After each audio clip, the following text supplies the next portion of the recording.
Bismillahirrahmanirrahim. Innal hamdalillah nahmaduhu wa nasta'inuhu wa nastaghfiruh wa na'udzu billahi min shururi anfusina wa min sayyiati a'malina. May yahdihillahu fala mudilla lahu wa may yudlil fala hadiya lahu. أشهد أن لا إله إلا الله وحده لا شريك له وأشهد أن محمدا عبده ورسوله يا أيها الذين آمنوا اتقوا الله حق تقاته ولا تموتن إلا وأنتم مسلمون يا أيها الناس اتقوا ربكم الذي خلقكم من نفس واحدة وخلق منها زوجها وبث منهما رجالا كثيرا ونساء واتقوا الله الذي تساءلون به والأرحام إن الله كان عليكم رقيبا يا أيها الذين آمنوا اتقوا الله وقولوا قولا سديدا يصلح لكم أعمالكم ويغفر لكم ذنوبكم ومن يطع الله ورسوله فقد فاز فوزا عظيما. ما بعد فإن أصدق الحديث كتاب الله تعالى وخير الهدي هدي محمد صلى الله عليه وعلى آله وسلم وشر الأمور محدثاتها وكل محدثة بدعة وكل بدعة ضلالة وكل ضلالة في النار.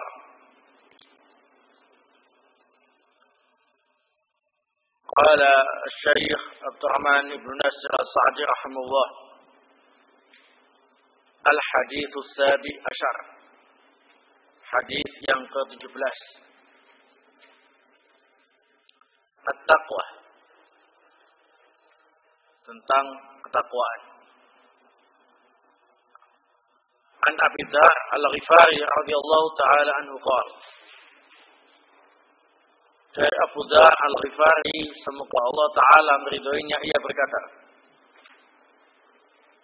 qala Rasulullah sallallahu alaihi wa ala alihi wasallam, Rasulullah sallallahu alaihi wa ala alihi wasallam bersabda,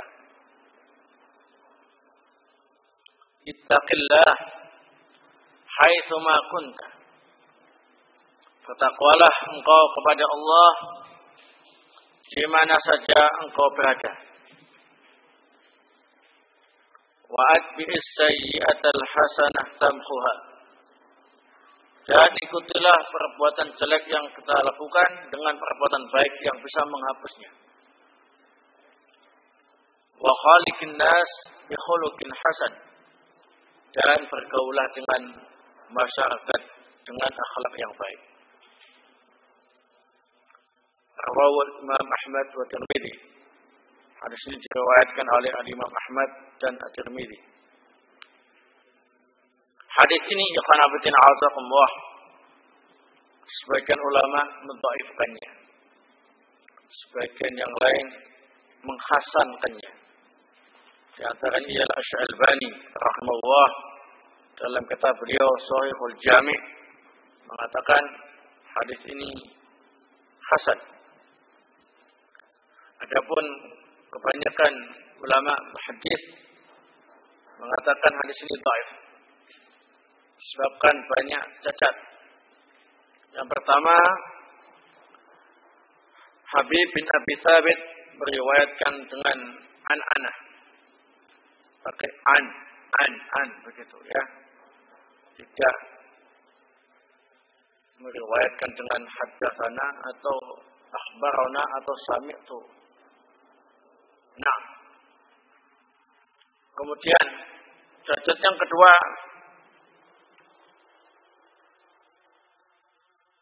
Maimun bin Abi Syabib termasuk salah satu rawi dalam sanad hadis ini, dia itu dhaif. Sudah dhaif, dia tidak mendengar dari Abu Dzar dan juga dari Mu'adz bin Jabal yang juga meriwayatkan hadis yang semakna dalam riwayat yang lain. Sudah dhaif.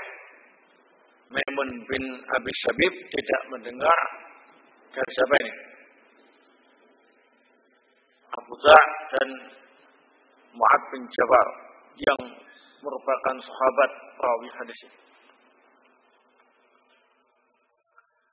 Nah, sehingga para ulama menilai hadis ini dhaif. Adapun riwayat-riwayat yang semakna dengan hadis ini semuanya dhaif, sehingga tidak bisa memperkuat hadis ini. Barakallahu fikum. Akan tetapi ikhwan fillah azakumullah, kalau kita lihat isi hadis ini, maknanya sahih, maknanya sesuai dengan dalil-dalil yang sahih lainnya, yang umum, baik itu yang berkaitan dengan ketakwaan atau menyertai perbuatan jelek dengan perbuatan baik, atau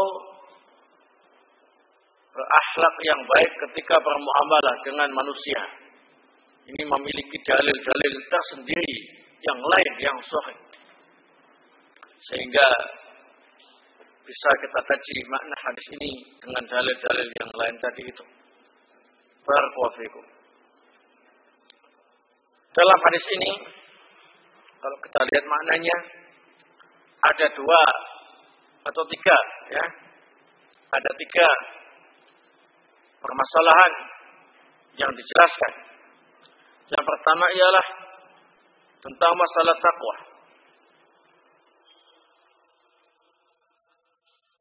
Ittaqillah haitsu ma kunta. Bertakwalah kepada Allah di mana saja engkau berada. Nah, sebagaimana yang telah saya jelaskan tadi, bahwasanya dalil tentang masalah ketakwaan itu banyak kita jumpai baik dalam Al-Quran ataupun dalam hadis yang sahih. Sekalipun hadis ini dinilai apa ini? Dhaif. Nah, di antaranya surat Al-Baqarah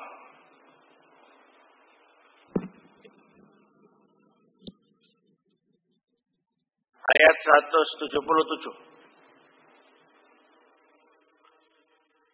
yang menjelaskan tentang ciri-ciri orang yang bertakwa sampai akhirnya wa ulaika humul muttaqun. Nah, dan juga dalam ayat yang lainnya, yakni surat Ali Imran ayat 102. Ya ayyuhalladzina amanu taqullaha haqqa tuqatih wa la tamutunna illa wa antum muslimun.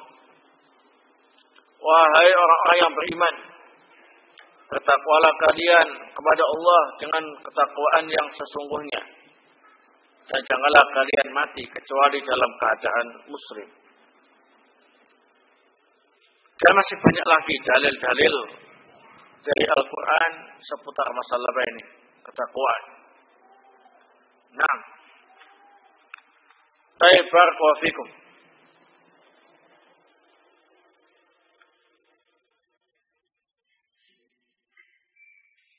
Kita semuanya telah mengetahui tentang masalah takwa.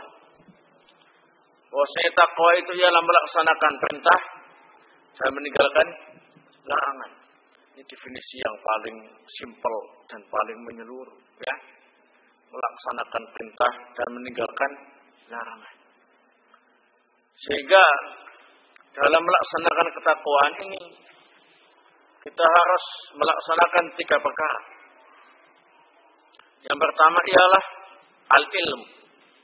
Kita harus mengetahui mana sajakah perintah yang harus dilaksanakan dan mana sajakah larangan yang harus ditinggalkan. Karena tidak mungkin seorang hamba itu mengaku dirinya bertakwa, tapi tidak tahu apa perintah yang harus dilaksanakan dan apa larangan yang harus ditinggalkan. Nah, berbuat. Tapi kalau mengetahui, berarti setidaknya dia tahu apa yang harus dilakukan dan apa yang harus ditinggalkan. Kemudian yang kedua, melaksanakan perintah. Kalau sekedar mengetahui ini perintah-perintah, nah, tapi tidak dilaksanakan, ya belum dikatakan bertakwa. Yang ketiga, meninggalkan larangan. Walaupun dia tahu ini larangan-larangan yang harus ditinggalkan dalam agama kita, tapi dia tidak meninggalkannya, maka juga tidak disebut orang yang bertakwa. Nah, barakallahu. Jadi harus al-ilmu, kemudian imtisalul awamir, melaksanakan perintah, wajtinabun nawahi, dan menjauhi apa ya? Larangan. Nah, barakallahu. Kemudian ketakwaan kita kepada Allah Subhanahu wa taala juga tidak boleh hanya pada waktu-waktu tertentu saja. Ketakwaan kepada Allah Subhanahu wa taala itu harus kita terapkan dalam segala keadaan, baik ketika sendirian ataupun bersama teman-teman kita, baik ketika kita sedang semangat ataupun sedang bermalas-malasan, semuanya itu harus disertai dengan ketakwaan kepada Allah Subhanahu wa taala. Tak boleh kalau lagi sama temannya dia menunjukkan ketakwaan, tapi kalau sendirian sudah hilang ketakwaannya. Nah, baik. Barakallahu fikum. Adapun keutamaan orang yang bertakwa, yang benar-benar bertakwa tadi itu mengilmui perintah-perintah yang harus dilaksanakan, mengilmui larangan-larangan yang harus dijauhi, kemudian melaksanakan perintah dan meninggalkan larangan. Banyak sekali kita jumpai dalam ayat-ayat Al-Quran. Di antaranya ialah jaminan utama ialah al-jannah, surganya Allah Subhanahu wa taala. Dalam Al-Quran disebutkan surat Maryam ayat 63. Tilkal jannatul lati nurithu min ibadina man kana taqiyya. Itulah surga yang kami wariskan untuk hamba-hamba kami yang bertakwa kepada kami. Nah, pada surga itu hanya dihuni oleh ahlu taqwa, orang-orang yang apa ini? Bertakwa. Kemudian orang yang bertakwa akan mendapatkan kecintaan Allah Subhanahu wa taala. Mahabbatullah. Kalau Allah sudah mencintai seorang hamba, maka Allah meridhai hamba itu. Maka apapun yang diinginkan oleh hamba itu akan dikabulkan oleh Allah. Allah akan menjaganya. Allah akan merahmatinya. Karena Allah mencintai hamba tadi. Nah, dalam surat Ali Imran ayat 76 disebutkan. Nah, fala man awfa bi ahdihi wattaqa fa inna Allah yuhibbul muttaqin. Bagi orang yang memenuhi janjinya dan mau bertakwa kepada Allah, fa inna Allah yuhibbul muttaqin, maka Allah Subhanahu wa taala sungguh mencintai orang-orang yang apa ini? Bertakwa. Nah, sampai itu dengan adanya ketakwaan yang ada pada diri kita, itu bisa mendatangkan barokah dari langit dan dari bumi. Barokah untuk diri kita, barokah untuk mereka-mereka yang ada di sekitar kita. Disebutkan juga dalam Al-Quran tentang masalah ini. Surat Al-A'raf ayat 96. Walau anna ahlal qura amanu wattaqau. Kalau penduduk negeri mau beriman dan bertakwa, la fatahna alaihim barakatim minas sama'i wal ard. Akan kami buka untuk mereka barokah langit dan bumi. Nah, ini keutamaan ketakwaan kepada Allah Subhanahu wa taala. Termasuk juga akan mendapatkan kemudahan untuk menyelesaikan urusan-urusan dunia dan akhirat. Diberi kemudahan untuk melakukan urusan-urusan dunia, diberi kemudahan untuk menyelesaikan urusan-urusan agama. Ini dengan bertakwa kepada Allah Subhanahu wa taala. Dalam surat At-Talaq ayat 4 disebutkan wa may yattaqillah yaj'al lahu makhraj yaj'al lahu min amrihi yusra. Wa may yattaqillah, barang siapa yang bertakwa kepada Allah, yaj'al lahu min amrihi yusra. Allah akan jadikan urusannya itu apa? Mudah. Urusannya, baik itu urusan dunia ataupun urusan apa ini? Akhiratnya, agamanya. Barakallahu. Nah, baik. Kemudian prinsip yang kedua dalam makna hadis tadi, wa atbi'is sayyi'atal hasanata tamhuha. Ikutilah perbuatan jelek yang telah kita lakukan dengan perbuatan baik yang bisa menghapusnya. Para ulama berbeda pendapat tentang maksud al-hasanah dalam hadis ini. Hasanah yang bisa menghapus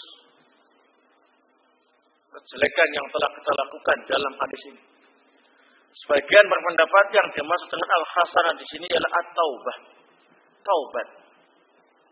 Artinya ikutilah perbuatan jelek yang telah kita lakukan dengan apa ini? Taubat. Karena taubat itu bisa menghapus kesalahan-kesalahan kita yang telah kita lakukan. Nah, apapun bentuk kesalahannya. Kemudian pendapat yang kedua, yang dimaksud dengan al-hasanah di sini ialah amalan-amalan tertentu selain taubat yang memang mendapatkan fadilah, bisa menghapus kesalahan yang setara dengannya. Nah, misalkan umrah, ya. Nah, al-umratu ilal umrati kaffaratun lima bainahuma. Umrah yang satu ke umrah yang lain itu bisa menghapus kesalahan-kesalahan di antara dua umrah tadi. Nah, kalau umrahnya setiap tahun berarti kesalahan-kesalahan selama setahun apa ini? Bisa dihapus dengan apa ini? Umrah. Kalau 2 tahun sekali ya, nah, beri kesalahan selama 2 tahun itu, ya, nah, dihapus. Pokoknya umrah yang satu ke umrah yang lain bisa menghapus kesalahan di antara keduanya. Wal hajjul mabrur laisa lahul jazaa illal jannah. Haji yang mabrur yang diterima oleh Allah dengan predikat A, gitu ya. Tidak ada lagi balasan yang pantas kecuali apa ini? Al-Jannah, surga. Nah, di umrah termasuk hasanah yang bisa menghapus kesalahan yang kita lakukan Nah, termasuk melaksanakan sholat Jumat dengan baik, dengan ikhlas karena Allah, untuk bisa menghapus kesalahan antara Jumat yang satu ke Jumat yang lain. Al-Jum'atu ila Jum'ati kaffaratu lima bainahuma. Nah,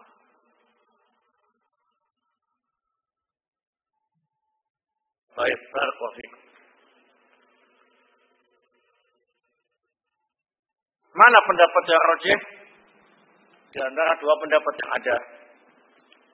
Maka dijelaskan oleh Syekh Muhammad bin Shalih Al-Utsaimin rahimahullah, dua-duanya bisa dibenarkan. Nah, bisa bermakna taubat, bisa bermakna amalan yang memang punya khasiat menghapus kesalahan. Kalau bermakna taubat, maka kesalahan yang dihapus tak terbatas. Maka kalau taubatan nasuhan, taubat dari seluruh dosa, maka seluruh dosanya yang tak terbatas jumlahnya, kapanpun yang telah dilakukannya, sebanyak apapun, dihapus semua. Tapi kalau maknanya ialah amalan-amalan tertentu yang bisa menghapus kesalahan, maka ini terbatas yang dihapus. Seperti umrah, terbatas kesalahan antara umrah yang satu dengan umrah yang lain. Ya, nah, hadzalika barakallahu fikum. Al-muhim, hadis ini bukan berarti membuka peluang atau kesempatan kepada kita untuk mencicipi kejelekan dengan mengetahui cara mengatasinya. Ya, tidak. Orang yang bersyukur kepada Allah Subhanahu wa taala justru memahami hadis ini sebagai karunia dari Allah Subhanahu wa taala, bukan kesempatan dalam kesempitan. Orang yang bersyukur kepada Allah Subhanahu wa taala merasa sangat bersyukur, merasa ini merupakan karunia terbesar sehingga dia bisa selamat dari azab Allah Subhanahu wa taala. Kesalahan-kesalahan yang dilakukannya, baik yang ia sadari atau tidak, dihapus. Seandainya tidak ada istilah penghapusan kesalahan, baik dengan tobat atau amalan tertentu tadi, niscaya tak ada yang selamat kita semua ini. Karena kita tidak ditakdirkan sebagai orang yang maksum. Semuanya membawa dosa masing-masing. Kita semuanya ini punya dosa masing-masing, kecil atau besar. Ya, nah, masalah diampuni atau tidak, ya urusan kita dengan Allah Subhanahu wa taala tadi. Dengan adanya ini, berarti kita punya kesempatan untuk bisa lepas dari semua dosa yang kita perbuat dengan taubat dan melakukan amalan-amalan tertentu yang disebutkan tadi. Lain dengan orang yang memang nakal. Ya. Wah, enak kalau begitu ya. Saya mau berbuat dosa yang banyaklah ya, satu pekan begitu. Habis itu nanti sholat Jumat, sudah hilang, hapus dia. Nah, kalau sudah bosan ya sudah obat terus begitu. Allahul musta'an. Ya, masalahnya memang benar dihapus atau tidak, itu semua tergantung Allah Subhanahu wa taala. Apakah memang menerima amalan Anda yang memang bisa menghapus dosa itu? Atau jangan-jangan amalan Anda itu Anda kira diterima tapi ditolak oleh Allah. Nah, kalau ditolak, amalannya saja ditolak, berarti khasiatnya yang enggak berkhasiat. Enggak bisa menghapus. Jangan dikira semua tobat kita diterima oleh Allah Subhanahu wa taala. Jangan-jangan tobat kita ditolak oleh Allah karena memang tobat kita tidak tulus ikhlas. Main-main saja. Nah, maaf, Allah menerima tobat seluruh hambanya bagi yang memang tobatnya benar-benar tobat. Kalau main-main tadi, jangan-jangan ditolak tobat Anda. Justru tidak dapat dihapus kesalahan Anda, tapi semakin tertumpuk-tumpuk. dengan teori Anda yang terlalu gegabah. Nah, barakallahu fikum. Kemudian termasuk juga yang bisa menghapus kesalahan ialah al-masaib, musibah-musibah dari Allah yang dihadapi dengan kesabaran. Tapi kesabaran ketika menghadapi musibah ini bisa juga menghapus dosa-dosa kita. Nah, kalau nggak sabar, ya nggak dihapus.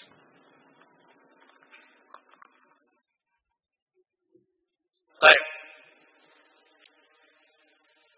Barakallahu fikum. Kemudian yang ketiga,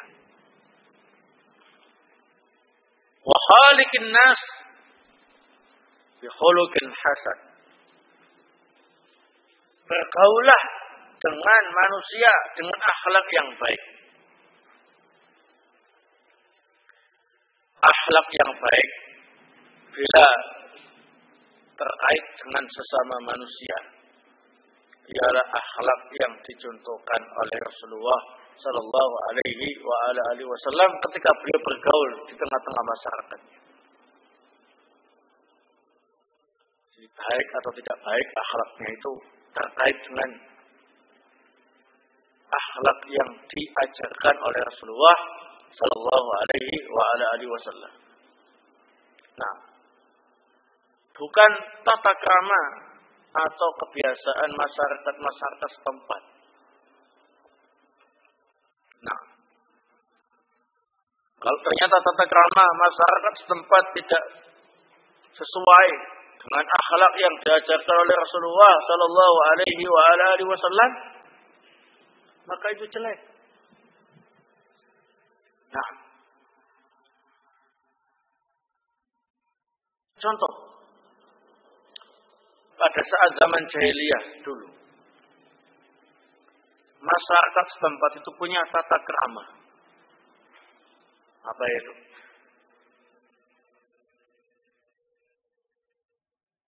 Kebiasaan menikah lebih dari 4. Ya, ada yang 9, ada yang 10, 12, 15, 20 begitu ya. Ternyata dalam ajaran Rasulullah Sallallahu Alaihi Wasallam cuma dibatasi apa ini? 4 saja bagi umatnya. Ketika ada orang yang nikah 5,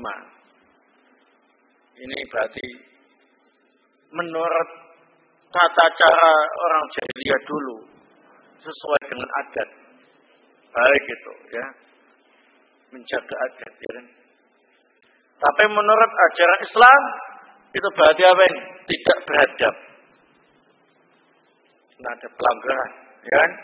Nah, sehingga ketika Rasulullah Sallallahu Alaihi Wasallam mendapatkan ayat tentang pembatasan 4 itu, para sahabat yang dulunya ketika masih jahiliyah istrinya lebih dari 4 disuruh untuk memilih 4, sisanya dicerai. Hadalika. Kemudian ada tata krama yang biasa dilakukan oleh orang jahiliyah dulu. Apa itu? Istri bapaknya selain ibu kandungnya, kalau bapaknya meninggal, maka yang mewarisi istri-istri bapaknya itu ialah anaknya. Boleh dinikahi ya di macam-macam, yang penting seperti warisan yang lain. Itu sesuai dengan tata krama orang jahiliyah. Dalam Islam dilarang. Karena tidak sesuai dengan etika dalam Islam. Diharamkan. Seperti itu patokan akhlak yang baik. Ya, nah. Paham ya? Ya mungkin kalau kita pelajari tata krama masing-masing negara, masing-masing daerah di dalam negara itu berbeda-beda. Ya. Sehingga Islam tidak menjadikannya sebagai patokan seorang itu berakhlak baik atau tidak dengan melihat tata krama di daerah masing-masing. Lah. Tetapi Islam menjadikan akhlak Rasulullah sebagai patokan. Bagaimana Rasulullah bergaul dengan masyarakatnya, maka itulah akhlak yang baik. Kenapa demikian? Karena Allah Subhanahu wa taala telah menobatkan Rasulullah sallallahu alaihi wasallam sebagai orang yang terbaik akhlaknya dan sebagai figur teladan dalam masalah akhlak di antaranya dan dalam segala hal. Nah, innaka la'ala khuluqin azim. Sesungguhnya engkau, wahai Rasulku, memiliki akhlak yang agung. Dalam ayat yang lain, laqad kana lakum fi Rasulillahi uswatun hasanah. Sungguh ada pada diri Rasulullah sallallahu alaihi wasallam itu akhlak yang baik, teladan yang baik dalam akhlak atau yang lain. Nah, paham ya? Sehingga ikhwan fillah azakumullah, untuk mendapatkan akhlak yang baik itu kita harus berilmu dengan kehidupan Rasulullah sallallahu alaihi wasallam. Bagaimana kehidupan beliau sehari-hari, bicaranya, bermuamalah dengan istri-istrinya, bermuamalah dengan anak-anaknya, bermuamalah dengan masyarakatnya, bermuamalah dengan orang kafir dan lain sebagainya. Itu membutuhkan apa ini? Ilmu tentang masalah itu. Jadi akhlak itu tidak main perasaan, ya. Nah, kata ini. Tetapi selama tidak ada larangan-larangan dalam syariat mengenai adat-adat masyarakat yang ada, maka hukum asalnya ialah mubah, boleh kita junjung tinggi adat itu. Nah, ya, kebiasaan dalam masyarakat selama tidak ada larangan dalam syariat, maka kita junjung tinggi dan kita hormati kebiasaan itu. Karena hukum asalnya ialah mubah, boleh. Nah, barakallahu. Ini terkait dengan makna hadis ini. Ya. Sekali lagi, hadis ini diperselisihkan dhaifan dan kesahihannya. Yang mengatakan dhaif, yang mengatakan hasan. Jumhur mengatakan hadis ini dhaif. Ya.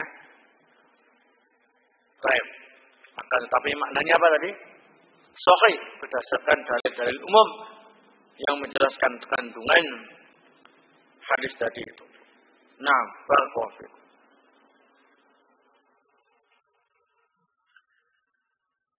Qala Syekh Abdurrahman Ibnu Nasir As-Sa'di rahimahullah, Al-Hadits Ats-Tsamin Asyar. Hadis yang ke-18.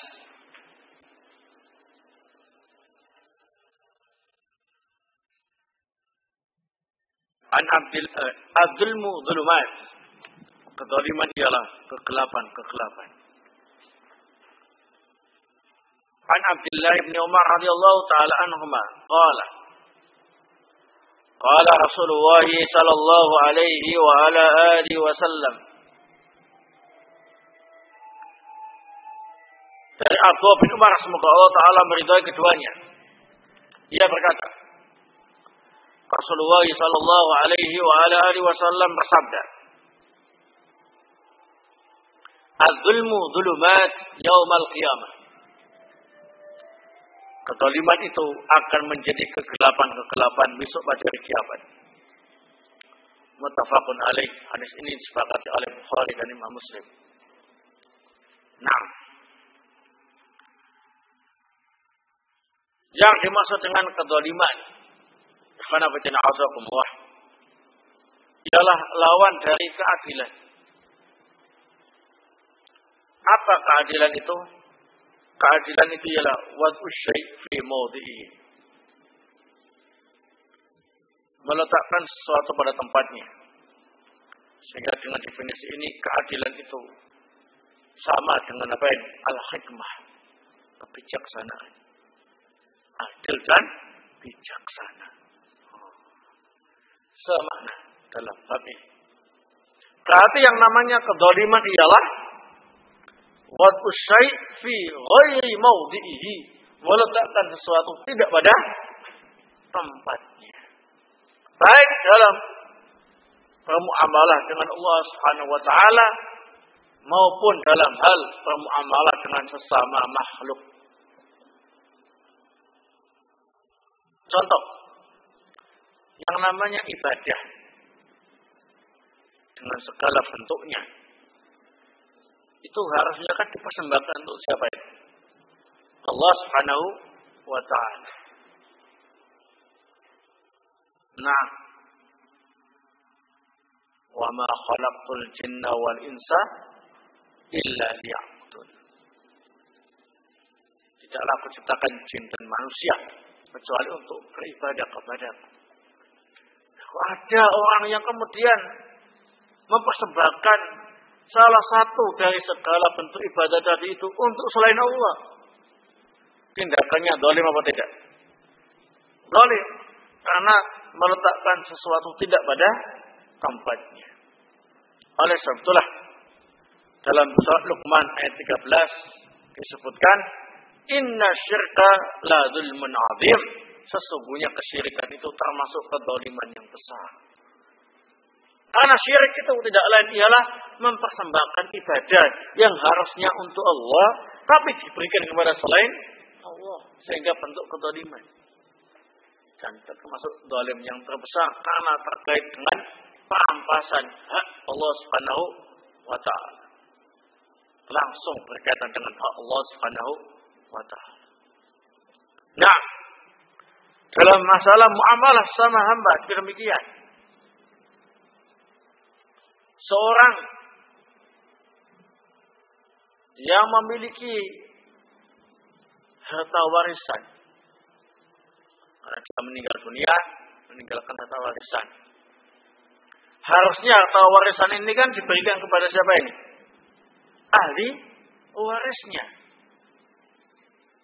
Sekalipun ahli warisnya itu tidak pernah merawatnya, sekalipun ahli warisnya tadi itu jauh darinya, tetaplah warisan itu hak milik ahli waris. Loh, kok dia berwasiat, harta saya nanti, jangan dikasihkan ke anak-anak saya. Mereka nggak pernah merawat saya, ya. Nanti kalau saya mati, harta saya kasihkan saja, ya. Semuanya untuk anak angkat saya. Wasiat yang zalim. Tak boleh. Sekalipun anak angkatnya merawatnya, berjasa besar kepadanya, nggak boleh mendapatkan harta warisan itu kecuali hanya pemberian. Pemberian itu pun paling besar sepertiga. Sisanya dikasihkan semua kepada ahli warisnya. Sekalipun ahli warisnya jauh darinya, tak pernah merawatnya dan sebagainya. Karena memang mereka punya hak atas harta itu. Barakallahu. Ya, jadi bicara tentang kezaliman itu berarti berbicara tentang banyak hal yang menyimpang. Segala penyimpangan, entah itu kesyirikan, kekufuran, kemaksiatan, atau penyimpangan-penyimpangan agama yang lainnya, atau penyimpangan-penyimpangan muamalah yang lainnya, semuanya pasti terdapat kedzaliman di sana.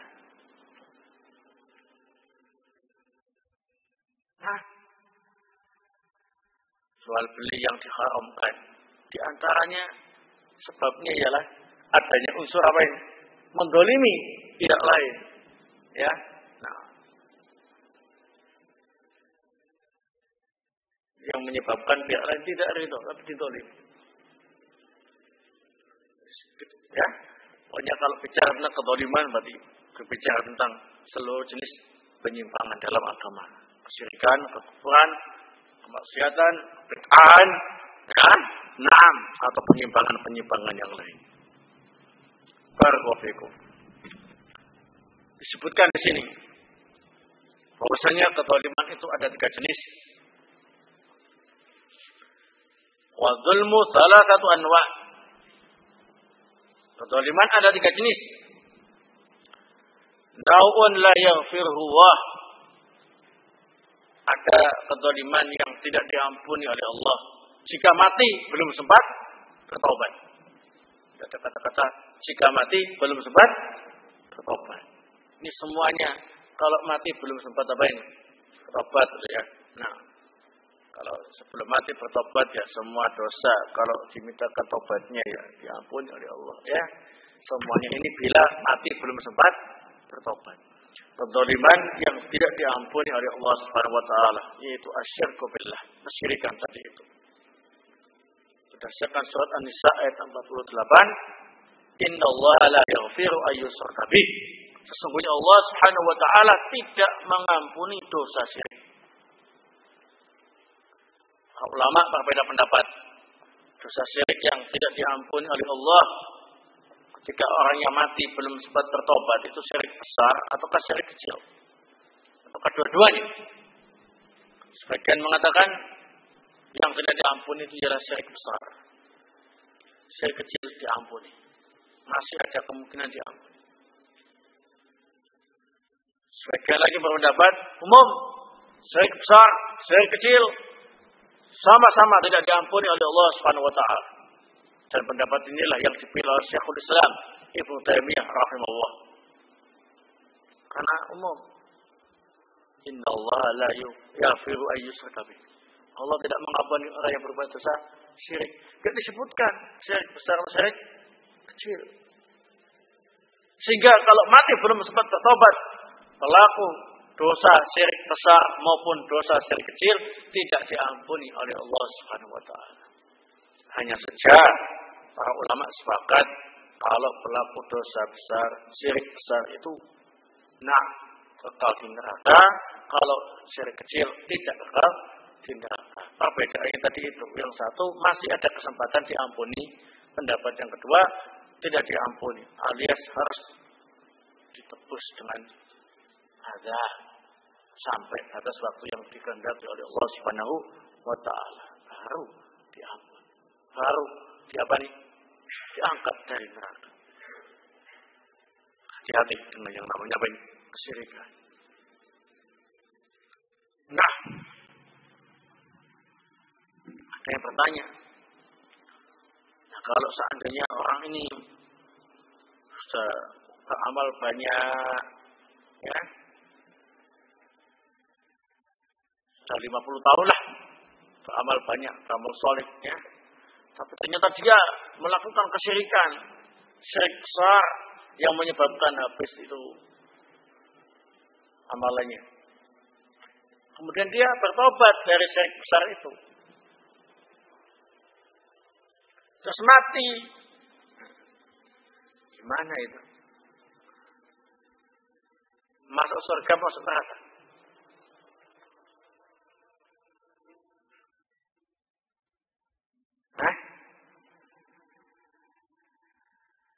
Sebelum mati bertobat.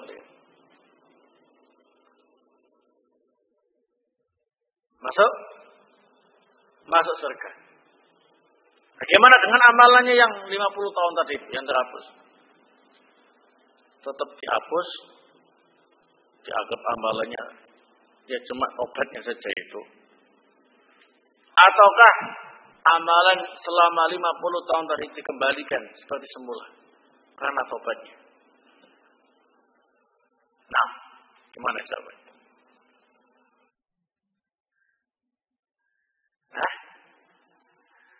Syekh Abdurrahman Ibn Nasir As-Sa'di rahimahullah ketika membawakan penjelasan masalah ini dalam tafsir As-Sa'di mengatakan bahwasanya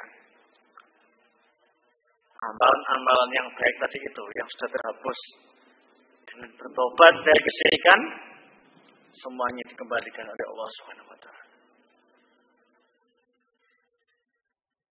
Nah, Dan ini diperkuat dengan seorang yang semasa kafirnya melakukan perbuatan-perbuatan yang baik, bakti sosial, membantu wal masakin, tidak diterima itu karena kafir. Dengan masuk Islam, maka dosanya yang dilakukan ketika kafir dihapus, dan amalan-amalannya dulu yang baik-baik ketika kafir itu dianggap dalam Islam. Nah, Masya Allah, Alhamdulillah ya, karunia yang besar dari Allah Subhanahu wa Ta'ala. Kemudian yang kedua ialah nau'un la yaturkuwahu min syai'ah, kezaliman yang tidak dibiarkan begitu saja oleh Allah. Artinya tidak dianggap selesai. Masih ada urusan setelah kematian nanti.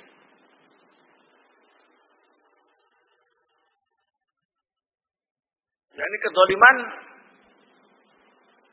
antara hamba dengan hamba.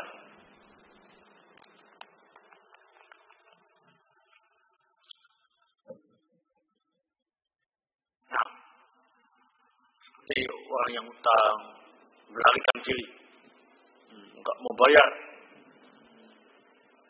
tak mendolimi pihak yang mengutang, ya kan? Mati itu yang kabur, enggak mau bayar hutang itu, mati. Yang lunasi hutangnya. Nah, sekalipun matinya itu mati dalam jihad fisabilillah, Allah menganggap urusannya belum selesai. Gelar sidang khusus untuk mereka itu. Yang saat itu tidak ada pelunasan berupa uang atau barang di dunia. Pelunasannya ialah al-hasanat wa sayyi'at. Kebaikan-kebaikan yang orang hutang tadi itu dipakai untuk melunasi sejumlah hutangnya. Dan itu ketentuannya diserahkan kepada Allah Subhanahu wa Ta'ala. Kalau ternyata kebaikannya tidak memenuhi, tinggal jeleknya saja kan. Nah, maka kejelekan pihak yang menghutangi dikasihkan ke dia. Sampai akhirnya dia harus mendekam di neraka dalam waktu yang Allah kehendaki. Allah mustahil. Ya. Seperti itu. Jadi dibiarkan.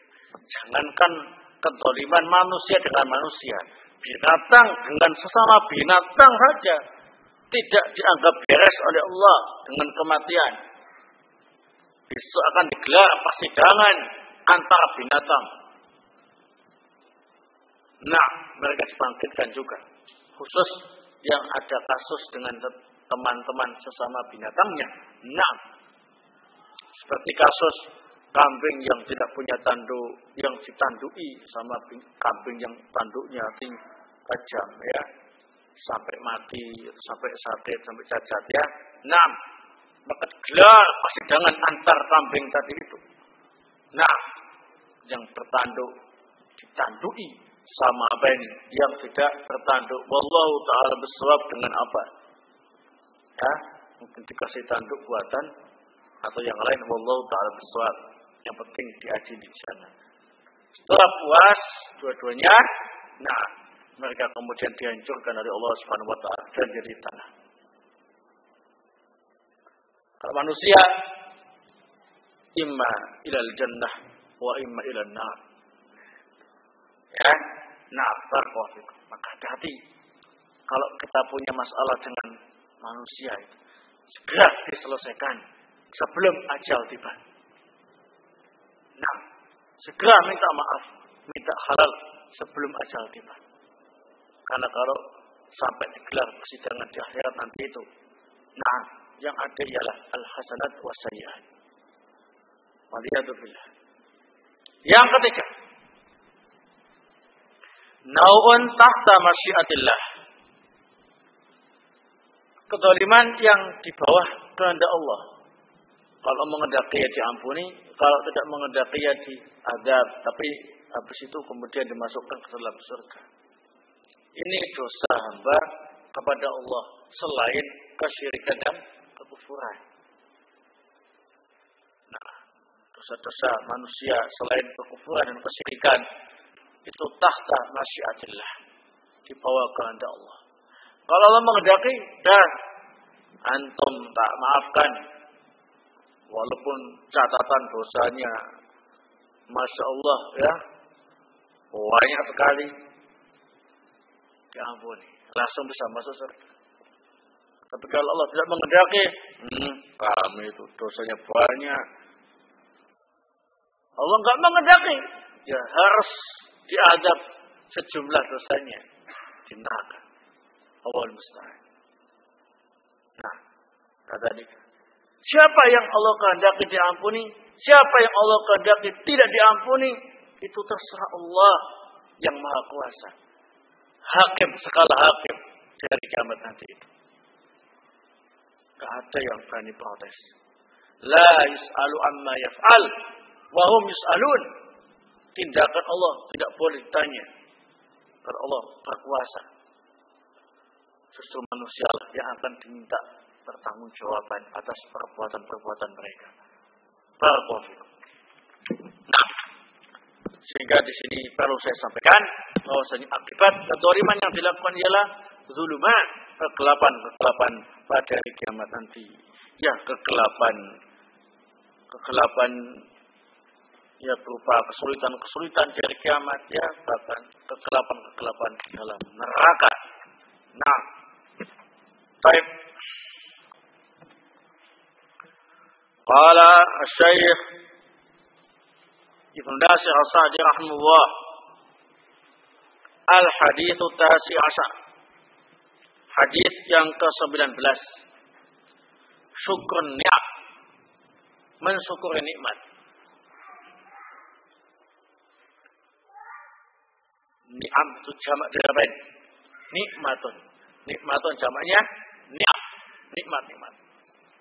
An Abi Hurairah radhiyallahu taala anhu qala, qala Rasulullah sallallahu alaihi wa ala alihi wasallam, unzuru ila man huwa asfala minkum wa la tanzuru ila man huwa fawqakum fa huwa ajdaru an la tasdaru ni'matallahi alaikum. Muttafaqun alaih. Lihatlah ekonomi orang yang di bawah kalian. Jangan melihat ekonomi orang yang di atas kalian. Karena prinsip ini bisa menyebabkan kalian tidak meremehkan nikmat Allah atas kalian. Hadis ini sepakat oleh Bukhari dan Imam Muslim. Nah, jadi di sini disebutkan wajibnya untuk mensyukuri nikmat Allah Subhanahu wa taala. Apapun bentuk nikmatnya. Dan nikmat terbesar ialah nikmat Islam. Dan yang lebih besar dari itu ialah nikmat di atas sunnah. Dan yang lebih besar daripada itu ialah nikmat istiqamah di atas al-haq. Nah, adapun nikmat-nikmat yang lainnya itu ya mengikuti saja. Kemudian di antara cara supaya kita selalu mensyukuri nikmat Allah Subhanahu wa taala ialah melihat ekonomi orang yang ada di bawah kita. Dan tidak suka melihat ekonomi orang yang di atas kita. Lihat ekonomi, oh Masya Allah, saya masih bersyukur punya HP. Itu teman-teman yang lain belum nggak punya HP. Walaupun HP-nya harganya Rp50.000. Nah, oh alhamdulillah saya masih punya rumah. Yang lain itu Masya Allah, tenda-tenda di pinggir-pinggir jalan. Walaupun rumahnya rumah kontrakan. Nah, gitu. Jangan lihat ekonomi yang di atas kita. Waduh, ini menyebabkan kita ini meremehkan nikmat-nikmat yang Allah berikan pada kita. Ya, nah, kemarin kita, Masya Allah, sudah tinggal menunggu kiamatnya. Detik-detik kehancurannya. Ya, nah, melihat gedung sebelah, Masya Allah, andai. Oh, ya, nah.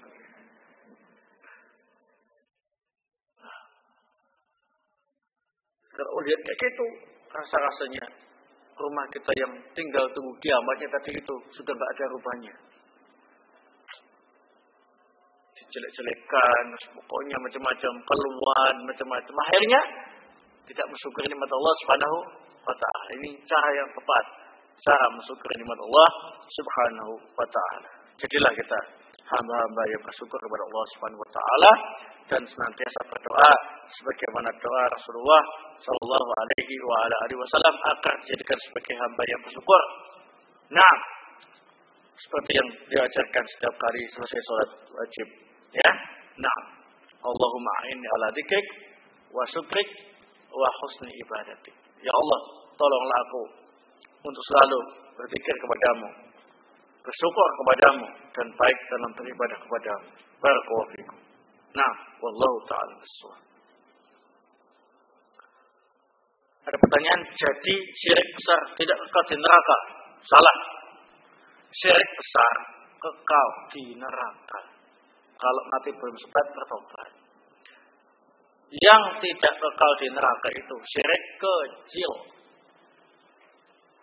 Ya, itulah yang disepakati oleh para ulama.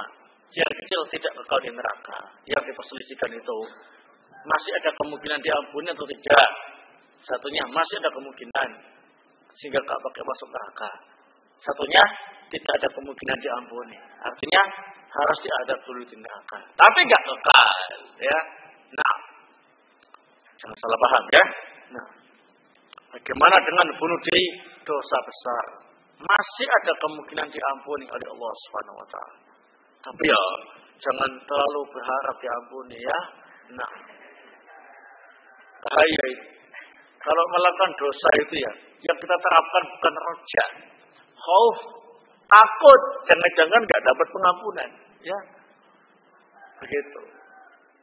Kalau masalah agama, lihat yang mana. Nah, barakallahu, ini yang harus ditegaskan. Kalau masalah agama ya, undur ila man huwa fawqakum, wala tandur ila man huwa asfala minkum. Ini penjelasan dari para ulama tentang hadis ini, ya. Di antaranya jelas Al-Bassam rahimahullah dalam kitab beliau itu Tawdihul Ahkam ketika menjelaskan tentang Kitabul Adab dalam Bulughul Maram, ya. Hadis ini dibawakan di sana. Kalau masalah agama, lihatlah yang lebih atas daripada kalian, jangan lihat yang lebih bawah. Oh, masih lumayan saya sholat jamaah, ya. Dia itu enggak pernah sholat jamaah. Jangan, ya. Nah, lihat yang lebih kenceng lagi ibadahnya, ya. Saya masih mending Ustaz, taklimnya setahun sekali. Dia enggak pernah sama sekali. Oh. Ya lihat yang rajin taklimnya, begitu, ya. Baik, barakallahu fikum. Mungkin ini yang bisa saya sampaikan. Wassallallahu ala nabiyina Muhammad wa ala alihi wasallam. Walhamdulillahirabbil alamin.